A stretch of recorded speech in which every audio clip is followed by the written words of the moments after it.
अगर स्टोरी पसंद आ रही है तो हिंदी स्टोरी चैनल को सब्सक्राइब करें और वीडियो को लाइक करें। एपिसोड 174 तुम्हारे लिए सरप्राइज है। रिंकी के ऐसे सीधे लाली पुकार लेने पर लैला की बॉडी का जैसे सारा खून जम सा गया था। अशोक ने रिंकी को उसे लाली पुकारते हुए सुना तो चौंकते हुए बोला, लाली? अरे रिंकी, ये लैला है, लैला रॉय, बॉलीवुड की नई सेंसेशन। रिंकी ने अशोक की बात सुनकर नागवारी से कहा, ओह कम ऑन अशोक, मुझे पहले इससे बात करने दो। फिर वो लैला की तरफ मुड़ते हुए बोली, लाली, मैंने कभी भी नहीं सोचा था कि तुम मुझे यहाँ इतने सालों बाद बंबई में मिलोगी। कहकर उसने लैला को प्यार से गले लगा लिया। अशोक को रिंकी का बिहेवियर कुछ एम्बैरेसिंग लग रहा था। उसने उन दोनों के पास जाकर रिंकी की बाह पकड़ते हुए उसे अलग किया और धीरे से उसके कानों में कहा, रिंकी, ये तुम क्या कर रही हो? देख नहीं रही कि लैला अनकंफर्टेबल फील कर रही है? और तुमने क्या ये लाली लाली की रट लगा रखी है? तुम्हें कोई गलतफहमी हुई है रिंकी? अशोक का लहजा इतना सख्त था कि रिंकी को लैला से दूर हटके खड़े होना ही पड़ा, लेकिन वो अभी भी कंफ्यूज्ड अंदाज में लैला को गौर से देखते हुए बोली, नहीं अशोक, मुझे कोई गलतफहमी नहीं हुई है, ये लाली ही है। अरे मैं लाली को नहीं पहचानूंगी? हर समर वेकेशन में मैं जब गांव जाती थी तो यही मेरी पक्की फ्रेंड हुआ करती थी। हम वॉकमैन पर घंटों गाना सुना करते थे। मैंने कितने सारे डांस स्टेप सिखाए थे इसे। तुम वो सब भूल गई लाली। रिंकी को इस बात पर हैरानी हो रही थी कि लाली उसे पहचान नहीं पा रही है, लेकिन लैला खामोशी से उन दोनों के सामने खड़ी रही। वो आखिर बोलती भी तो क्या? तब तक अशोक ने रिंकी को अंदर जाने का इशारा किया और फिर लैला से बोला, शायद रिंकी को कुछ कंफ्यूजन सा हो गया है। लैला ने एक फीकी सी मुस्कुराहट देते हुए कहा, कभी कभी हो जाता है ऐसे, एक जैसी शक्ल के लोग मिल जाते हैं। अच्छा, अब मैं चलती हूँ। कहकर उसने हाथ जोड़ते हुए अशोक को नमस्ते किया और वहां से तेजी से निकल गई। टैक्सी में बैठकर उसने सबसे पहले कुछ गहरी गहरी सांसें लेकर खुद को शांत किया। आज तू बाल बाल बच गई लैला, लेकिन कब तक तू ऐसे अपनी आइडेंटिटी छुपा कर रख पाएगी? वो तो अभी अशोक ने तुझे बचा लिया और तुझे कुछ कबूलने या नकारने की नौबत नहीं आई, लेकिन तू रिंकी को बचपन से ही जानती है कि वो जब तक किसी बात की तह तक पहुंचना चाहती है तो पहुंच कर ही रहती है। ये सोचते हुए लैला को ऐसा महसूस हो रहा था जैसे कि उसका सर फट सा जाएगा। लोग सही कहते हैं, इंसान हर एक चीज से पीछा छुड़ा सकता है, मगर अपने अतीत से कभी पीछा नहीं छुड़ा सकता। वरना क्या मतलब था कि आज इतने सालों बाद रिंकी मुझे अशोक खन्ना की बीवी के रूप में मिलती। सोचते हुए लैला ने सीट की बैक से अपना सिर टिका दिया। घर आकर लंच के बाद लैला कुछ देर के लिए सो गई थी।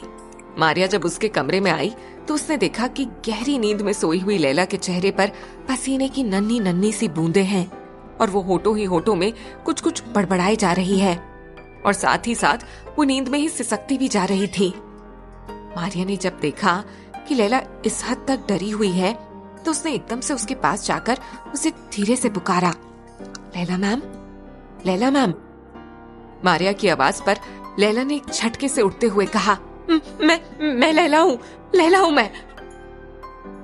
मारिया ने उसे ऐसे डरते हुए देखा तो उसे एकदम से गले से लगाते हुए बोली, लैला मैम, क्या हुआ? कोई सपना देखा क्या आपने? मारिया के गले से लगते ही उसे जैसे होश आया। उसने धीरे धीरे पलक झपकाते हुए ये यकीन दिलाया कि वो जो कुछ भी देख रही थी वो सपना था। मारिया ने धीरे धीरे उसकी पीठ सहलाते हुए कहा, ऐसा क्या देख लिया आपने जो आप इतना डर गईं? लैला उससे धीरे से अलग होते हुए बोली, याद नहीं क्या देखा मारिया, लेकिन जो कुछ भी था बेहद डरावना था।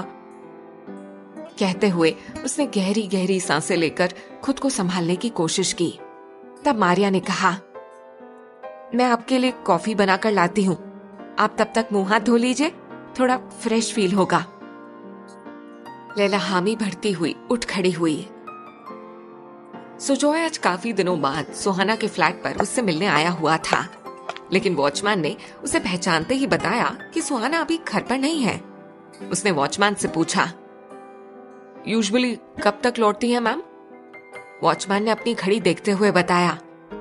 अभी आती ही होंगी सर, 6 बजे तक तो आ ही जाती हैं। तब सुजॉय ने कहा, अच्छा मैं इंतजार कर लेता हूं। कहकर वो वहीं लगे विजिटर्स चेयर पर जा बैठा। अभी कुछ ही पल गुजरे थे कि वॉचमैन ने सुहाना को टैक्सी से उतरता हुआ देखकर सुजॉय को पुकारा, लीजिए मैम आ गई है सर। सुहाना के आने की खबर सुनते ही सुजॉय उठते हुए उसकी तरफ बढ़ गया और जैसे ही सुहाना की नजर उस पर पड़ी, वो लगभग भागते हुए उसके गले से लगते हुए बोली, ओ भाई, कितने दिन हो गए आपसे मिले हुए। सुजॉय ने प्यार से उसके बालों में हाथ फेरते हुए कहा, इसीलिए तो मिलने आ गया। बातें करते हुए दोनों सुहाना के फ्लैट की तरफ सीढ़ियां चढ़ते हुए बढ़ गए। लॉक खोलकर अंदर पहुंचते ही सुहाना ने अपना बैग एक तरफ फेंका और सुजॉय को बैठने का इशारा करती हुई किचन की तरफ बढ़ गई। कुछ ही मिनटों में वो जब वापस लौटी तो ट्रे में पानी का ग्लास के साथ साथ कुछ स्नैक्स भी थे। सुजॉय ने उसे प्यार से झिड़कते हुए कहा, अरे भाई हूं तेरा, तू गेस्ट की तरह ट्रीट करके इतनी फॉर्मेलिटी दिखाएगी तो अगली बार मुझे सोच समझ कर आना पड़ेगा। इतना थक कर आई है तू अभी, और अभी ये सब करने बैठ गई। सुहाना ने हंसते हुए कहा, अच्छा अगली बार से कुछ नहीं करूंगी। सुहाना ने तब थोड़ी देर इधर उधर की बातों के बाद कहा, तो भाई और सुनाओ, लैला का चैप्टर कहां तक बढ़ा? सुहाना के मुंह से लैला का जिक्र सुनते हुए सुजॉय का चेहरा कुछ मुरझा सा गया। उसने गहरी सोच में डूबे हुए कहा, शायद ये चैप्टर यूं ही बीच में ही अधूरा छूट जाएगा सुहाना। वो लड़की हाईली अनप्रेडिक्टेबल है, और फिर जेनी वाले इंसिडेंट के बाद तो मैं उससे कोई शिकायत भी नहीं कर सकता।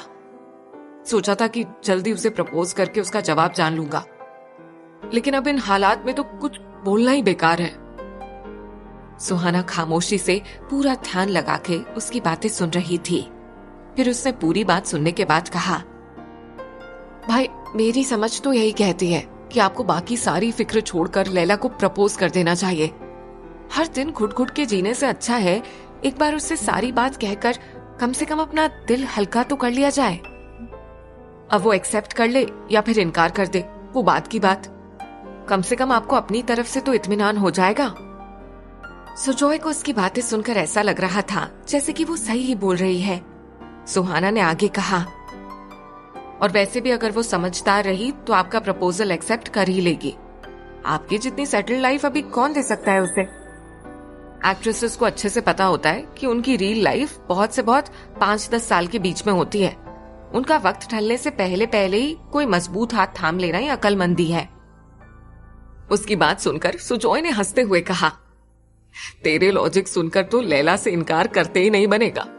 तो तू एक काम करना, मेरे बिहाफ में तू ही उसे प्रपोज कर लेना।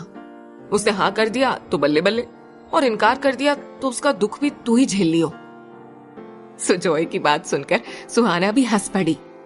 फिर कुछ देर बाद सुजॉय ने कुछ सोचते हुए कहा, मुझे भी तेरा आइडिया सही लग रहा है सुहाना, मैं देखता हूं, मौका लगते ही पहला काम मुझे यही करना है। फिर सुजॉय देर शाम तक वहीं बैठा रहा। दोनों भाई बहन काफी वक्त बाद एक दूसरे के साथ इतना एंजॉय कर रहे थे।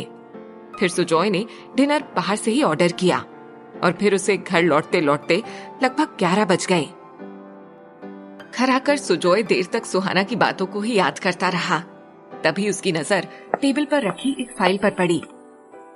ओ, ये डिटेल्स तो मैं सबमिट करना भूल ही गया। बस उस फाइल को देखते ही जैसे सुजॉय के मन में ख्याल आया, इससे बेहतर मौका और क्या हो सकता है। मुझे नेक काम कल के कल ही अंजाम देना चाहिए। यह सोचकर सुजॉय के चेहरे पर एक सुकून भरी मुस्कुराहट बिखर गई। अब उसे बेसब्री से कल का इंतजार था, लेकिन ऐसा लग रहा था जैसे इंतजार की रात कुछ ज्यादा ही लंबी गुजर रही थी। अगली सुबह लैला की आंखें कुछ ज्यादा ही जल्दी खुल गई थी। उसने मारिया के कमरे में झांक कर देखा तो वो अब तक सो रही थी। वो वहां से सीधे किचन में चली आई। अपने लिए कॉफी बनाकर अब वो कॉफी का मग थामे अपनी फेवरेट जगह पर आ खड़ी हुई थी। सूरज धीरे धीरे निकल रहा था।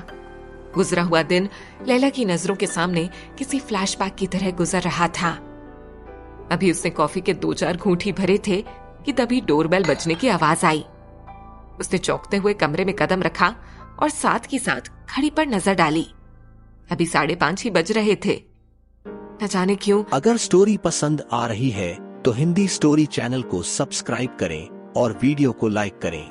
धड़कते दिल ने जैसे पहले ही गवाही दे दी थी कि दरवाजे पर कौन हो सकता है। उसने कॉफी का मग हॉल में टेबल पर रखा और दरवाजा खोल दिया। लैला का शक सही था। सामने कोई और नहीं बल्कि सुजॉय ही खड़ा था। लैला ने मुश्किल से अपने होठों को मुस्कुराने से रोका और एकदम सीरियस एक्सप्रेशंस देते हुए बोली, आप इस वक्त? सुजॉय के चेहरे पर एक खिली हुई सी मुस्कुराहट थी। उसने धीरे से कहा, अंदर आने नहीं कहोगी? लैला, जो एकटक उसका चेहरा तके जा रही थी, उसने जल्दी से पलकें झपकाते हुए कहा, हाँ आइए ना। अंदर आकर सुजॉय ने अपने पीठ की तरफ मोड़े हुए हाथ को आगे किया। लैला की नजर उसकी मुट्ठी में थमे व्हाइट ऑर्किड वाले छोटे से बुके पर पड़ी। उसने अपना हाथ आगे बढ़ाकर लैला के सामने करते हुए कहा, वॉक पर निकला था, वहां फ्लावर्स वाले के पास ये दिख गया, तो मुझे लगा कि एक बंद दो काज कर लेता हूं। लैला ने न चाहते हुए भी हाथ बढ़ाकर वो बुके थामते हुए थैंक यू कहा और फिर बोली, कैसे दो काज? तब तक सुजॉय वहीं हॉल में सोफे पर बैठ चुका था। सामने टेबल पर रखा कॉफी का मग देखकर उसने बेसाख्ता ही वो कप उठा लिया और फिर होठों से लगाते हुए बोला, अभी बहुत तलब लग रही थी इसकी, थैंक्स। लैला ने एकदम से उसके पास जाकर मग छीनना चाहा। सुजॉय साहब, वो छोटी कॉफी थी मेरी। तब तक सुजॉय एक लंबी घूंट भर चुका था। उसने जल्दी से कहा, मुझे कोई प्रॉब्लम नहीं है तुम्हारे झूठे से। हाँ, तुम्हारे हिस्से की कॉफी चली गई तो तुम इस बात पर गुस्सा कर सकती हो। लैला ने एक हल्की सी हंसी हंसते हुए उसके ठीक सामने वाले सोफे पर बैठते हुए कहा, आपने बताया नहीं मुझे ये फ्लावर्स देने के अलावा और दूसरा कौन सा काम था? सुजॉय ने कॉफी का अगला सिप लेते हुए कहा, कुछ सरप्राइज है, लेकिन उस सरप्राइज के लिए तुम्हें मेरे साथ कहीं चलना होगा। तब लैला ने एक गहरी सांस लेते हुए सपाट लहजे में कहा, माफी चाहूंगी सुजॉय साहब, मैं आपसे अच्छे से मिल रही हूँ, आपसे मुस्कुराकर बातें कर रही हूँ, या जेनी वाले वाक्य के लिए आपको माफ कर दिया है।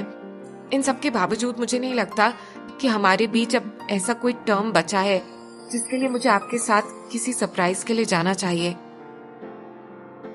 लैला की ऐसी दो टूक बातें सुनकर सुजॉय को जैसे झटका सा लगा। उसने बेसाख्ता कॉफी का मग टेबल पर वापस रखते हुए कहा, मैं तुम्हारी फीलिंग समझता हूँ लैला, लेकिन इसके बावजूद भी यही कहूंगा कि ये सरप्राइज वाकई में तुमसे कुछ ऐसे कंसर्न्ड है कि तुम्हें एक बार को ही सही मेरी बात मान लेनी चाहिए। लैला कुछ देर के लिए सोच में पड़ गई।